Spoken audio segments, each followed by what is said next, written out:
Our speaker today is Cecilia Litovsky, and she'll be talking about the Nazi officials and collaborators who, after World War II, fled to South America, especially Argentina.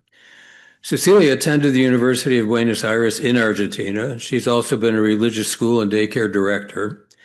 And for over 17 years, she has served as a docent and mentor at the Illinois Holocaust Museum. After her talk today, if there is any information that you would like, she has graciously offered to share her phone number and her email address. So you can get that from her, or Cecilia, I don't know if you want to mention it while you're talking, but anyway, please welcome Cecilia Litovsky. And folks, please silence your cell phones. Please silence your phones. Thank you. Yeah. Okay. Good morning, everybody. You don't want that. Or you want what's happening? Okay. You had succeeded in doing something which is overwhelming me by having so many of you here. And I'm very thankful to the organization, to the Senior Center, for just allowing us to share some of this incredible story, which I called it Argentina is a paradox. It's a paradox country. And we're going to deal and dwell into some of the details that made this idea of a paradox country. I want to mention a couple of issues. That Argentina is the second largest country in South America. It's got about, numbers are a little depending who counts, but about 43 million people, about 3 million live in Buenos Aires, and the larger area has about 10 million to 12 million people, the largest area. One of the things that I want to mention is some ideas that people might not even be aware of. And one of the basic ideas is I'm going to give you some real information. The main language spoken is, of course, Spanish. But it's not really the same Spanish that you hear on the television, et cetera, et cetera. It's got a very, very developed slang language. So if we want to speak Spanish for you not to understand, we will use a lot of those slang words, a lot of them. It is a country of immigrants. And I'm going to dwell a little bit in some of those stories of the immigrants. But I also want to mention that Argentina, especially Buenos Aires, has the largest percentage per capita of bookstores. You walk in any street and you will see a little bookstore. And you will go inside, and the person is not like at Borders that doesn't really know much. You tell them, I want to know something about X, and it will bring you a pile of books like this for you to look at. It also, don't laugh about this, it's got the largest percentage per capita of psychologists and therapists. So that's why I called it a country of paradox. But I also want to mention, for example, 5 Nobel Prizes that Argentina had. The first one, and I want to mention because to me it's very important because I don't know that people are aware that it's a country in which science and arts are very developed and very important. For example, I have a friend here, doctor, that will help me make sure that I say the right thing, that the bypass, right?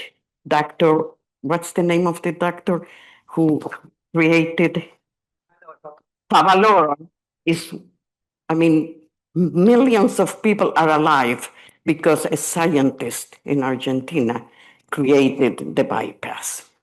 But we had Nobel Prizes in physiology, Bernardo Hussein. We had a Nobel Prize for Peace in 1936. We have also another scientist, Cesar Milstein, for medicine in 1984. We have a Peace Prize, Adolfo Perez Ezequiel, in 1980. So I just want to make you aware of the diversity. Like I said, it's a country of immigrants. So I'm going to mention the idea of immigration to Argentina. Before I talk about immigration, let me tell you that if some of you have visited, you were marveled by the Iguazu Falls on the border with Brazil. You were probably surprised at the wine country near the Andes. You were surprised at the glaciers in the very south. You were surprised, or you will be, if you want to visit, you will be surprised at the most southern town that will, from there, connect you to the Antarctica, which is Ushuaia. So there's so many different things. Aside from some of the things that you're used to here, which is the food, which is very influenced by the Italian immigration to Argentina. You're going to be surprised by the music. It's not only tango, you have folklore, which is so developed in Argentina. You also have, and we're not going to talk about this, we also have a soccer that have conquered many people in the world. And I'm going to give you a little joke. It's something personal, very personal. My daughter married somebody from England, and his father, who was a very famous scientist living in London, said to me when we met, Cecilia, there are two things we're never going to talk about. One of them is soccer. The second one is the Falkland Islands. We're never going to talk about that. So this is because it's so engraved in everyday life. It appears on the papers. So people are used to hear that without really knowing much. But that's why the word and the idea of paradox is so important. Let's talk a little bit about what makes the society. Immigration, the largest immigration to Argentina, starting middle to end, beginning of the 19th century, beginning of the 20th century. I'm going to have you guess. Do you think it was Spain or you think it was Italy? What do you think? Italy. Italy was the largest immigration. So you have that inside the culture, the food, parts of the slangs, parts of the culture in general. Italians are very prominent in the culture. The second largest immigration, the Italian were about 5.5 million, close to 6 million. The Spanish from Spain were about 5 million. There was also an immigration at the beginning, at the middle, 1850 something, of German.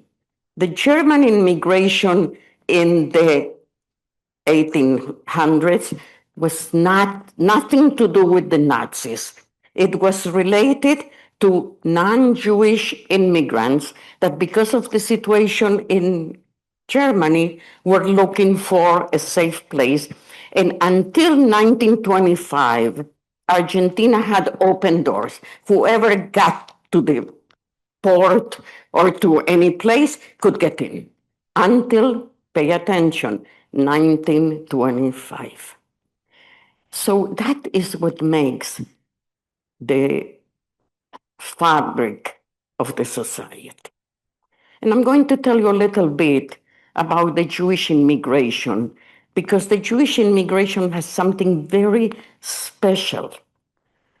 The Jewish immigration started due to the pogroms in Eastern Europe, due to discrimination, anti-Semitism in the rest of Europe. But just think that somebody that's coming from Eastern Europe has to go for 20, 30 days on a boat. Where are they going? They really didn't know where they were going.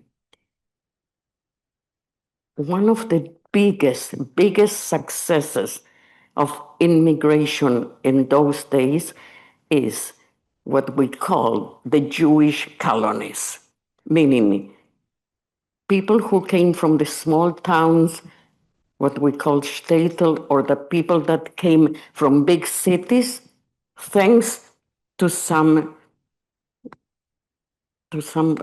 donors like Baron Hirsch, a German person that bought land inside the country, not in the big towns. And that's how the Jewish colonies were formed.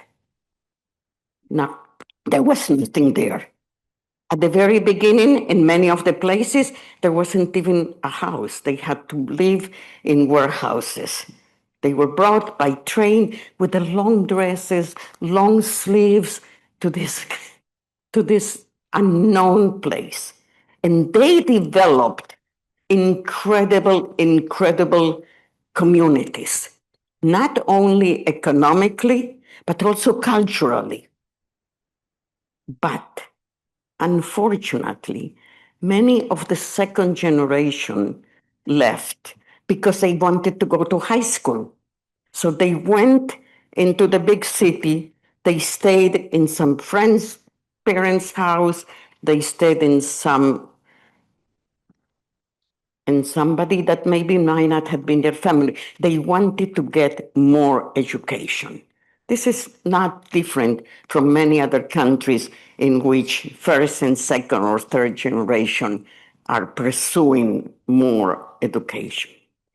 But one thing that was unique, that was created in those Jewish colonies, was what we called a credit association that allowed people to borrow money to invest into what they needed. If they were, whatever they needed to make their piece of land succeed. And that idea of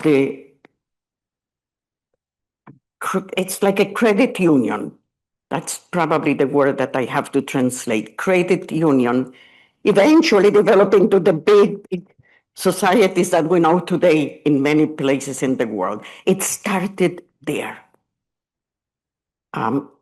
If you're interested, when we finish, I brought a book because one of my closest friends, like my family, her mother was from this town, and they can tell you a little bit more. So I will put the book on the side, and anybody who wants to approach will know. Some of the most known colonies were one called Moisesville, which was in honor of Sir Montefiore. There were many others. Today, when you go, unfortunately, it's just like a tourist place. They have organized tours from the big city to go and look. And you will still see in the streets of the small colony some words written in Yiddish or in Hebrew. When I went to visit one of them, I saw that one of them said Shalom Mora, which means hello, teacher. So that is still in break. But unfortunately, today they are like tourist places. And you can go from the big city in an organized tour. But let's not forget the value that that had. Let's talk about something else now. Let's talk about the political scenario in Argentina. Argentina is one of the richest countries in terms of the word, in terms of Natural riches. natural resources. Thank you.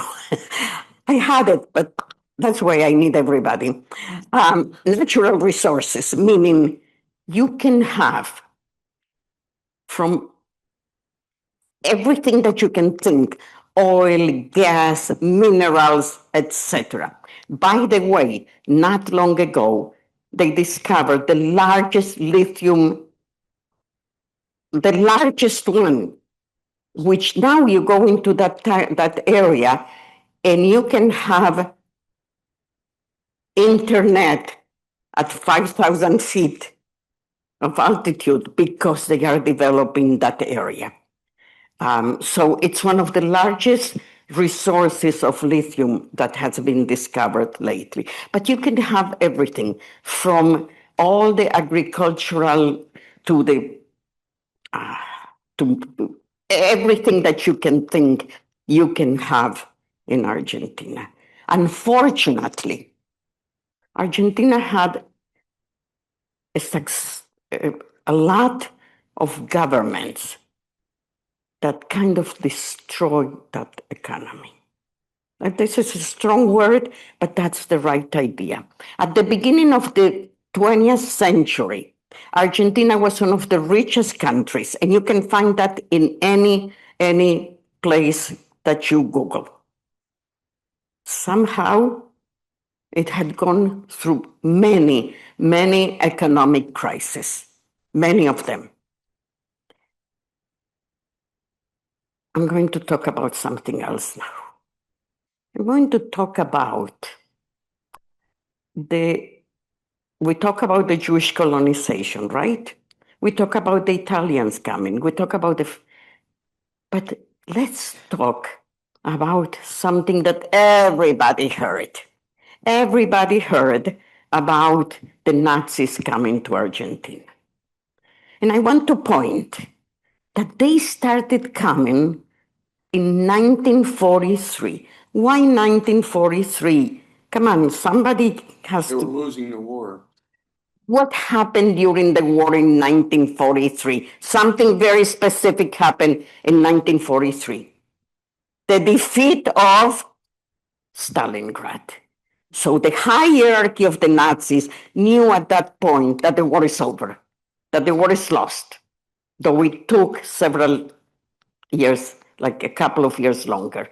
But the hierarchy knew then that the war is over. And that's when they started coming. Now, I'm going to talk a teeny bit, and you can research much more, about Juan Perón and his wife, Evita. Juan Perón was somebody that was in the military. He went to military school and later to Italy. His main idol was Mussolini. Absolutely. His main idol was Mussolini. The uniform that he brought into the army to Argentina, and you see the pictures, are exactly the way the Mussolini uniforms look. You know, like something bulgy here, etc. But how come the Jewish community flourished during those years? First of all, because when when Second World War started, there was no more import. So the national industry needed to be rebuilt. So anybody who has some time, remember this, packet trade. Anybody who had a packet trade was able to open a small factory, a business, a store, etc. And that's why, at the same time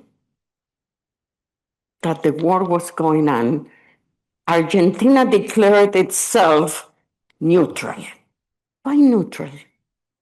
So they could bring and sell all the resources, go through the Atlantic Ocean without being bombed, because they didn't belong to neither one and they could sell to both sides.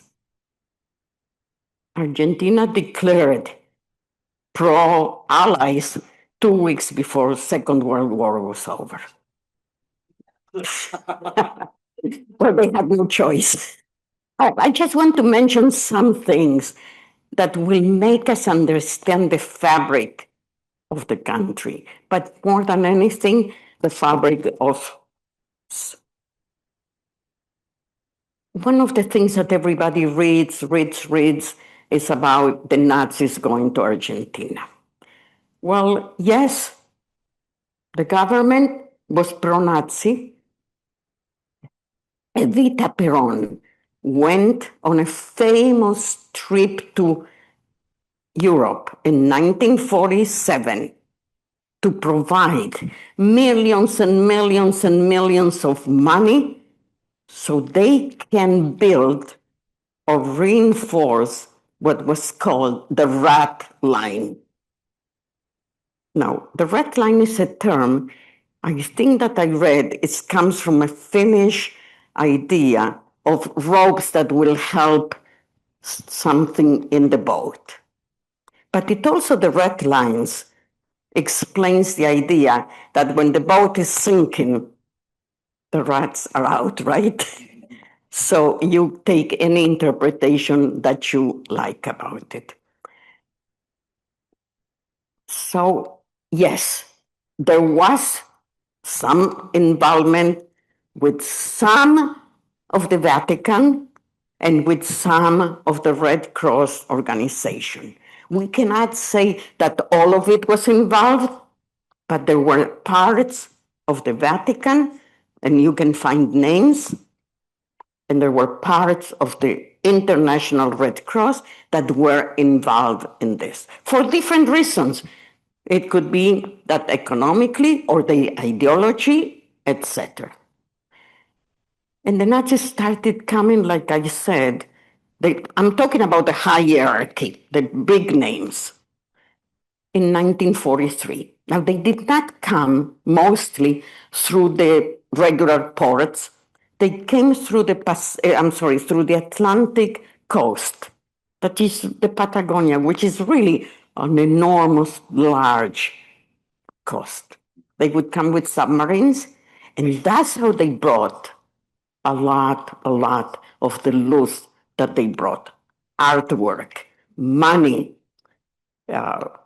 anything that you can think, jewelry, everything that was stolen was brought through those.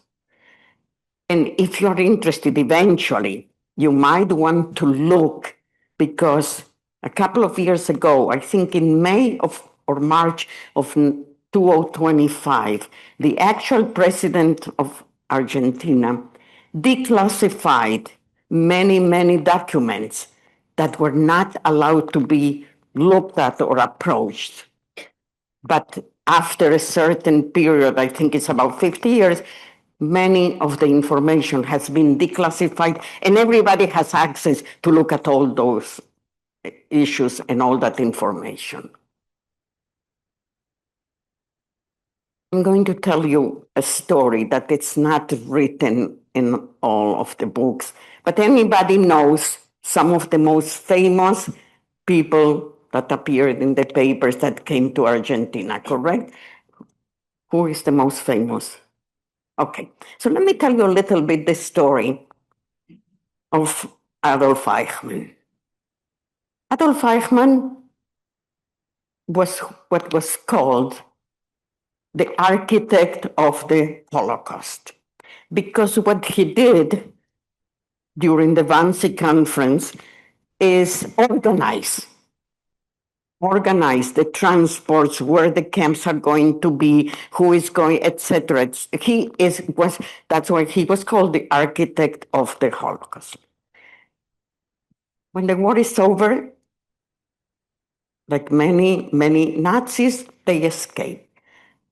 Now, trying to persecute, trying to find, trying to bring to justice the Nazis was not a priority, because the Western world had a big issue. They have to deal with what after World War II? Russia. They have to deal, that was a new enemy. So looking for the Nazis was not a priority, although there were other organizations like Simon Wiesenthal and others that tried to find, because the idea was to try to do justice. And we'll talk about the trial in a minute in terms of doing justice. So Eichmann, like many others, ended up in Argentina, but pay attention to this detail, which is important to the rest. He did not come under the name of Adolf Eichmann. He entered the country under the name of Ricardo Clement. That's the name that was written. That was the documentation. And I will tell you why this is important. He brought his wife and he brought his children, who were under the name Eichmann. He was not, his family was. You might have seen the movie, which, when you see a movie about any historical issue, take it with a grain of salt, because it has to sell. So, and not always is totally accurate, but it at least gives people the idea of something that happened. So he had a son by the name of Eric. And because of the German immigration earlier, there was a very big support system. Not all the Germans were Nazis, but there were many that agreed with the idea and supported the Nazis that escaped, or themselves. Oh, I forgot to tell you something really interesting. How the Nazis were strong in Argentina way before the German or the European Nazis came. In 1934, and I forgot, but I think that this is important. In 1934, there was a demonstration in a place similar to Madison Square Garden or the United Center of 20,000 Argentinians dressed like Nazis, raising their arms with the symbols, etc. Now, do not forget that in 1938, there was one very similar in Madison Square Garden. Argentina was first, but there was one right here, meaning that the Nazis that escaped, that came later, had a support base. So that's important. Okay, so let me tell you the story. So Eric Eichmann belonged to these different societies in which they were Nazis, because there were other Nazis, big Nazis that came to Argentina. We'll mention them a little bit later. That he started dating the daughter of a German survivor who never told his daughter that he was Jewish. He never told her he was Jewish. He never told her he was a survivor. His name was Lothar Hermann. And you can look into this. So Sylvia started dating this young man, and she went to some of the activities. She doesn't know she's Jewish. She doesn't know her father is a survivor. But she comes one day and tells the father, my boyfriend told me that his father said that he's so sorry he did not murder all the Jews of Europe. So Herman started thinking, we need to investigate this, right? Who's going to say this so openly and so blatantly? So he approached the Justice Department in Germany, not interested. Approached the Justice Department in the United States, not interested.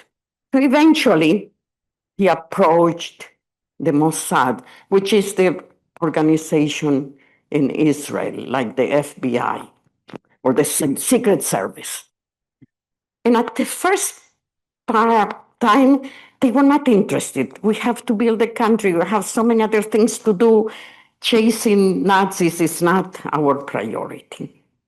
But if somebody says that the last name of the son is Eichmann, something has to kind of light up and bring some curiosity, right? So eventually they said, okay, we are going to send a first group to investigate, first of all, if this is a person, right? Because it could be somebody else. And I never knew. But we had somebody who came because we at the museum had an exhibit on the Eichmann trial. And somebody who was a Mossad person who organized, he was a Mossad person years after that, but he organized this exhibit. He helped, and he came to train us. Some of you remember? So he told us something that I never knew.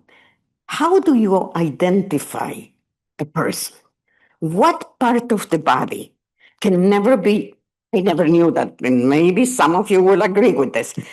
What part of the body can never be changed, can never be altered? Say it. Your earlobe. So they send special agents to try to take pictures of this man that supposedly is Eichmann. And they are going to compare them to the pictures in the files of the Gestapo. And they did that. And guess what? Not so decided. And Eichmann was working, let me tell you, he was working for a big manufacturer, manufactures cars. Which one do you think it was? Which one? Absolutely. So what I'm trying to say is that many of these Nazis were immersed in the society. This was nothing totally secret. Okay, so they find that this is it. And the purpose was very important because there were trials, the Nuremberg trials, if you remember, the Nuremberg trials, 1947, in which, of course, the purpose was to achieve justice. But also, the trial was not done with witnesses in person. It was done mostly with paperwork. The purpose of trying to bring Eichmann to trial was to have witnesses. Because this is the early 1960s, there's still many, many alive, right? So they organized something incredible. It's like a movie story. You will totally remember it is a movie story. They brought a group. Now, the Jewish community or the regular community in Argentina did not know mostly anything about that, although there are testimonies and there are evidence that they help with providing, for example, with the safe houses. And they needed more than one because you can't have a group of foreign-looking people. You identify immediately who is foreign, especially in those days. Not today, but in those days, you would definitely identify who is Jewish and who is local and who is a foreigner. So they needed a couple of safe houses. They needed cars. So they have several cars, and they needed the license plates. And the community provided with all of that. They also needed people who local to be assigned to certain places, so they can tell if somebody's approaching, not approaching, following you, etc., etc. And for that, they use the local people. But I don't think that they knew what they were doing or what were they involved with. Okay, so the date of independence, like the 4th of July in Argentina, is May 25th. 25th is the day of independence, just like 4th of July.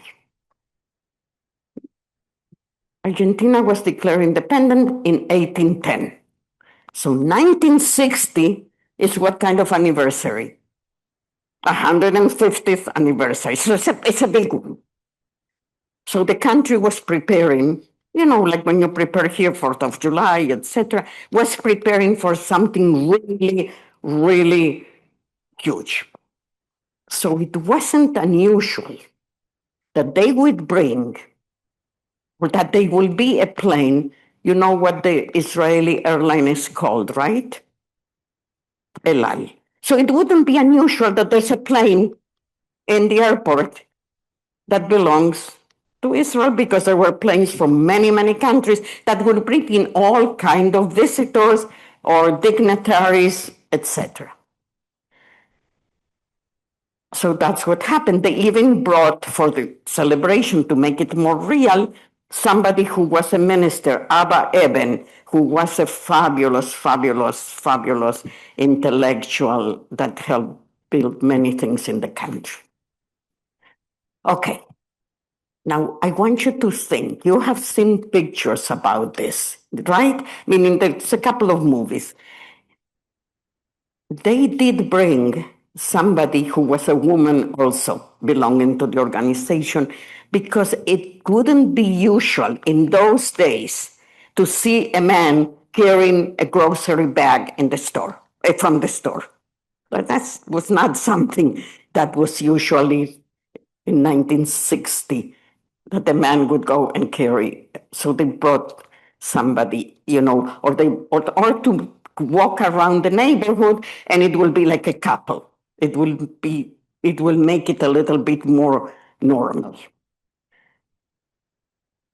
But some of those people that came on that group were survivors. They were children that somehow survived.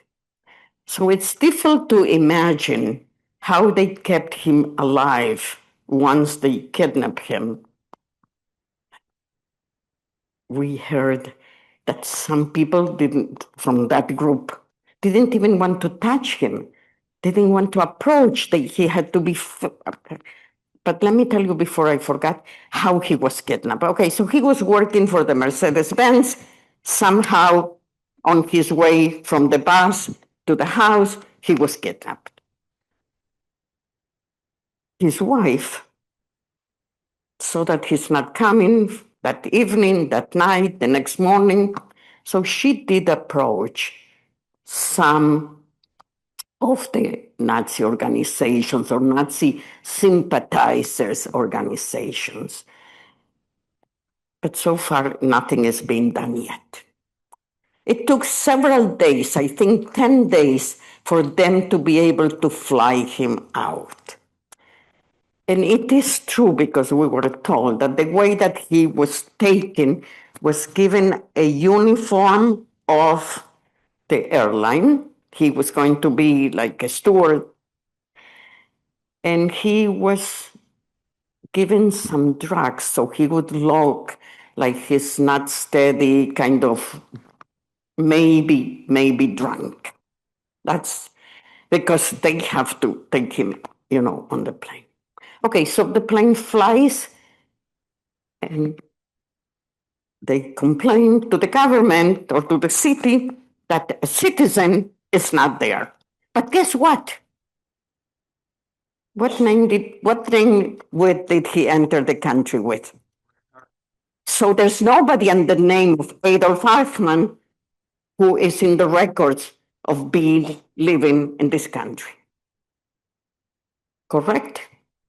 So there was a little bit of tumult for a couple of days. They complained, but there was nothing that they could do because there is no Adolf Eichmann that entered the country. That is kind of a story, but it's the true story. And it doesn't appear all over, so I wanted to share with you the details. The reason for the trial in Jerusalem was to make sure, because he was kidnapped in 1960, the trial started in 61. By 1961, in almost every place in the world, people had already a radio. They might have a television in some countries. There was much more available than in the 1940s during the Nuremberg trials. So the idea was to make sure that the world knows that this is not something that is being done in a courthouse and only the people that are there know. That was the idea. And the idea was also to allow the survivors that are going to testify to make sure that people know that these are real people, that this is the story that happened to real people. And of course, the trial took place. Now, when they were asked, when the perpetrators, meaning in Nuremberg and during the Eichmann trial, were asked, why did you do what you did? What do you think was the regular answer? Absolutely, thank you. They were doing what? It's not my responsibility. I was doing what I was told I need to do, correct? Well, legally, that was not accepted. Not in Nuremberg trials, not in the Eichmann trial, because the idea was that people need to take personal responsibility for their actions. And I think that that's a very, very important part of it. Because when you see the movies, and they not always point to that so strongly. He was the only person, after he was declared guilty, that was hanged. But he was cremated because they didn't want to have a place where people can go and worship him or worship the person. So it was cremated and the ashes were dispersed in the Mediterranean. Just a little thing to add to this, to know that these are the stories that happen to real people. About several months ago, I was doing a tour with an organization, and the consul of Israel, who's a man in his early 50s, said, can I show the group, there were about 40 people, can I show them a picture I have in my phone? I said, of course, of course. He shows the famous picture that you probably have seen, in which Eichmann is in a glass booth and there are two policemen on the sides. And he says, I don't remember if it was the right or the left, he said, this was my grandfather. Why am I telling you this? Because this is the story that happened to real people. It's not just what we see in the movies, what we read in the books, etc., etc. This is the story that happened to real people. Okay, so you can now dwell a little bit more into that. I'm going to go now to a different, and one thing that I forgot to tell you, when I talked about the colonists, that's why I needed those papers there. The Jewish colonists were called the Jewish gauchos. Gaucho is the word, like you would say, cowboy. But it's something really interesting. You might have read, for example, that Armstrong, the famous musician, the American black musician, Louis Armstrong. uh, Louis Armstrong. absolutely, he lived and helped a Jewish family in New York, right? He did the things that Jewish cannot do on Shabbat. And he learned the language, etc., etc. The same thing similar happened in Argentina in those colonies, meaning the original gauchos, the original people from the area will help because they were treated like equals. There's a difference. They were treated so well. They were treated like my neighbor. They were treated like, come to the family, sit with us, eat, take care of my kids, we can help you. So they were always, I'm talking about in general, not anyone in particular, they were so happy to be part of this group that comes and treat us like equals. I just wanted to mention that it's not so well written or known. And there are many, many books that have been written about the Jewish gauchos. I don't know one of the most famous, if it had been translated to English, it's called The Jewish Gauchos, by a writer by the last name of Gershunov. Right, right. But what was his first name? I forgot. But I don't know if it has been translated, but if it has, it's really very powerful to read, very powerful. Okay, so, okay, I talked about the cooperatives, okay.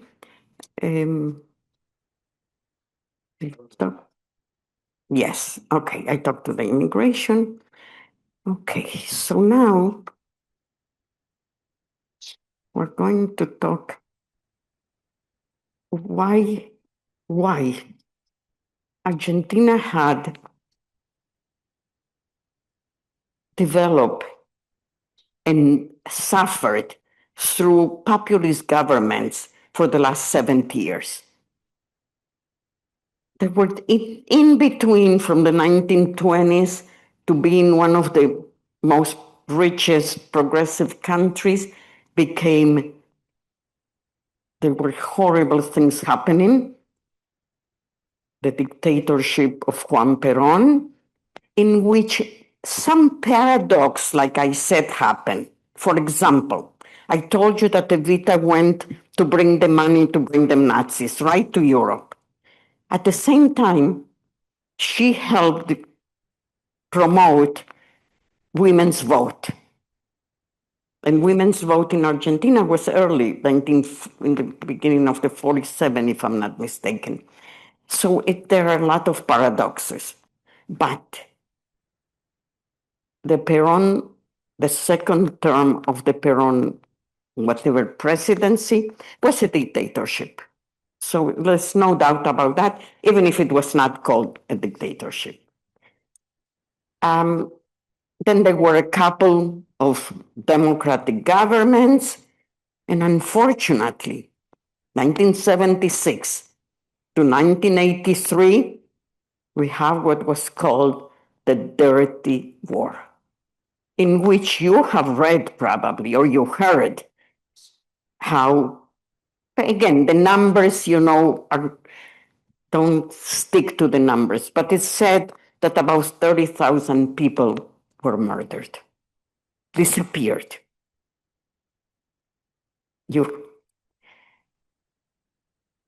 But it's interesting. I went in 1978 to visit my family, and you saw things happening that were kind of strange.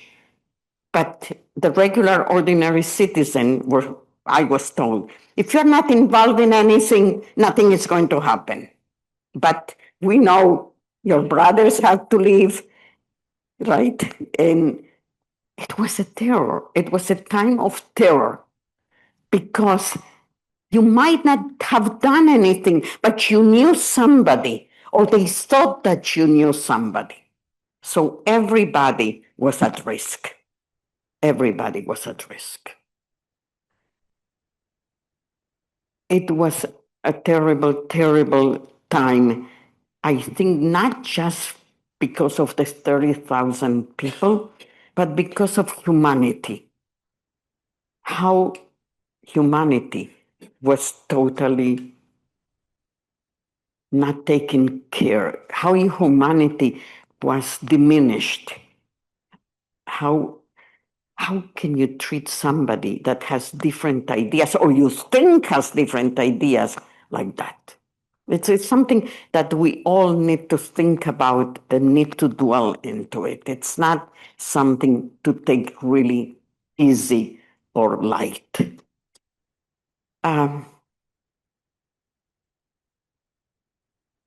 That's one of the paradoxes, that we have a rich country.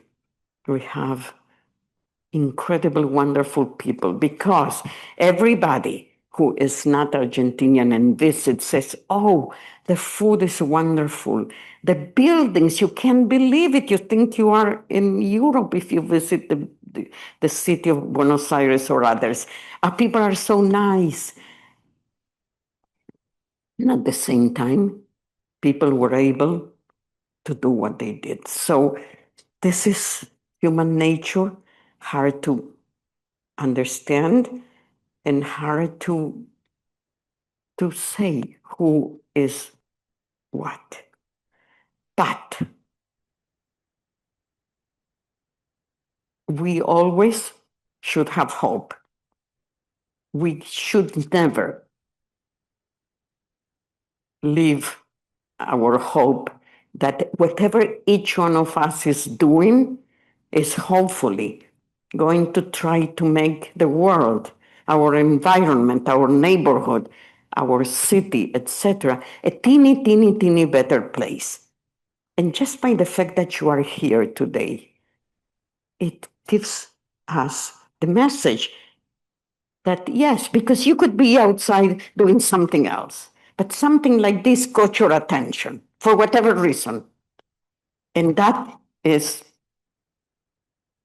a light. That is a teeny bit of hope for everybody. And I would please suggest to you, share this story if you have anybody. Share something from the story that caught your attention, or look into something that caught your attention, because some of the wonderful things and some of the terrible things that happen could happen to anybody and to any place. So try. That's why we are here. And I want to thank you, everybody. And I'm going to try to answer as many questions. Before that, I gave my phone number and my email, and you're more than welcome to write to me as much as you want with questions, with whatever. Make your own group with your friends, and I will come whatever you want. Yes, and this nice gentleman is going to help me with the questions. Thank you, Cecilia. Wonderful presentation. We'll take questions from the I auditorium. follow I can't believe it, but I follow the schedule. How did the Yes. people, how did the Yeah, people, give a minute for some people who want to leave, please. I'm overwhelmed by so many of you being here. Thank you. how Thank did, you so much. Thank you so much. Yes, please. how did the people of Argentina react finding out that so many Nazis were in their midst? Okay. When, for example, when I was growing up, and I can vote for other people, when we were growing up, nobody talked about it. We knew. Sometimes, like if you would go to a place on the mountains on the south called Bariloche that was full of Nazis, you would see at 50s, 60s, you will still see signs on the walls or on the buildings, the swastika. Not everybody reacted to that. Not because they were pro-Nazis, but because of all the things that were happening in the country. There were other priorities, like I said. But they were groups, absolutely, that were totally against it. Not when it was happening. There was not much resistance when it was happening. Not in the 40s, 50s. Yes, please. Wait, give him the, I have. yes. As you pointed out, so much in our Jewish history deals with people who got into ships, went into the steerage, and took a long time to get here, all with the attempt of trying to improve their lives. How should we now feel about those that want to come here now?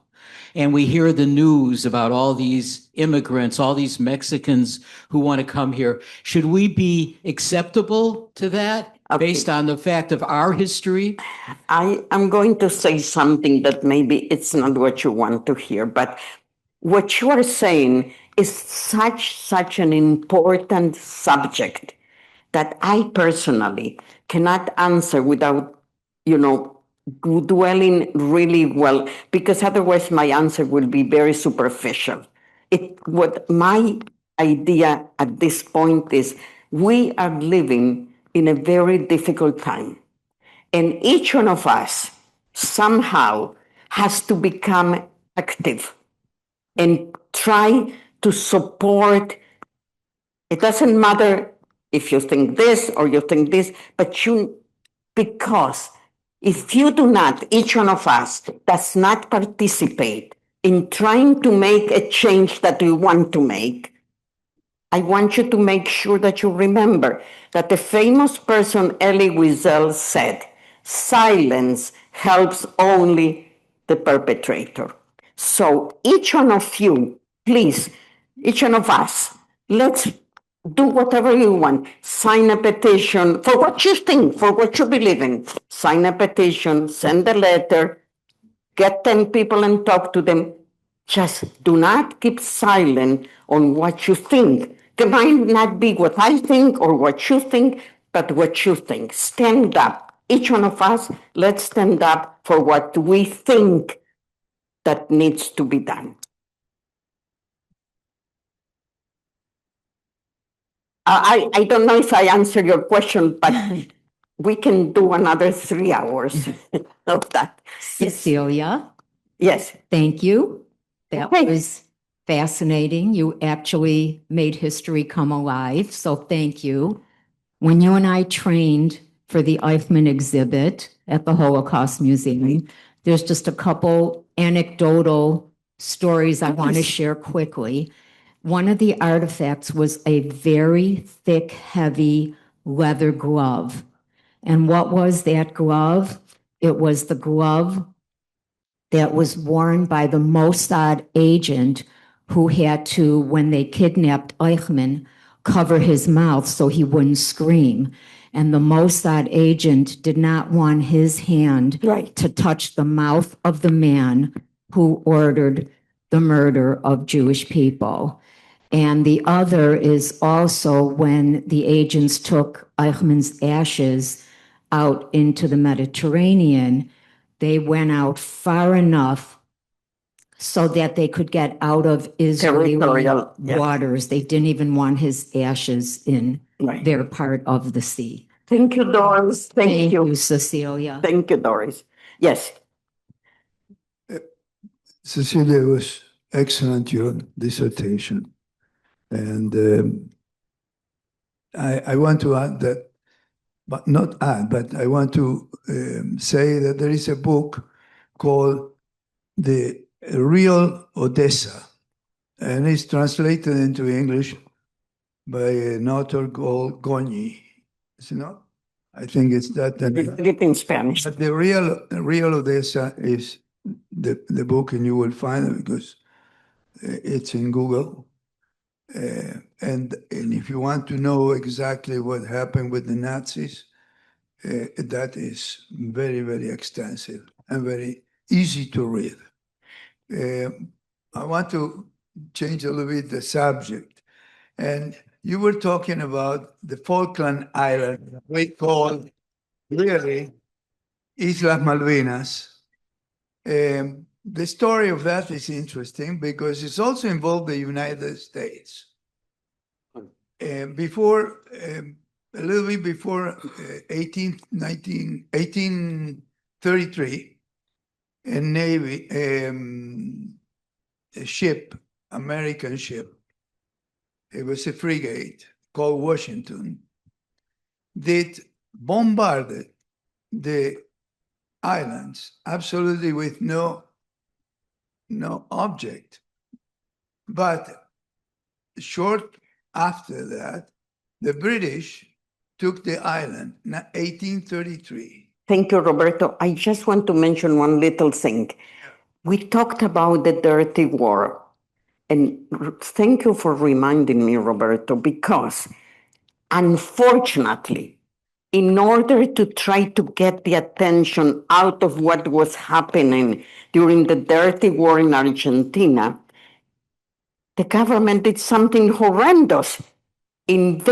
Tried to invade the Falkland Islands. I had to And go back several to- hundred of people were killed. Just why? Because the dictatorship government wanted to kind of cover what was happening. So, yes. Well, I was telling you that 1833, England occupied those islands, took the governor of that island prisoner, and I took it to London. It was absolutely no reason why to do that, and they didn't have any right to do that. When Argentina was declared independence, all the territories of Spain were transferred to the government, at that time called the Provincias Unidas del Río de la Plata. And not only was the Falkland Island transferred, if not the Shetland Island, Right. The and British call it. Georgia, South Georgia. Right. All that it was taken by the British and didn't have any history about that. Roberto, that is why you knew Harold, Yes. and Harold, the big professor from England, that it's my son-in-law's father, said, we're not going to ever mention the Falklands. But I know what I think is very interesting what you're telling, and we might have a small group of people that will be interested and will have you talk about that with the group if you're ready. Okay, anybody else? Anybody else? Cecilia, we're going to have to wrap this up because there's a meeting that's going to be happening right after this. Okay. Thank you so much. Okay, thank you, everybody.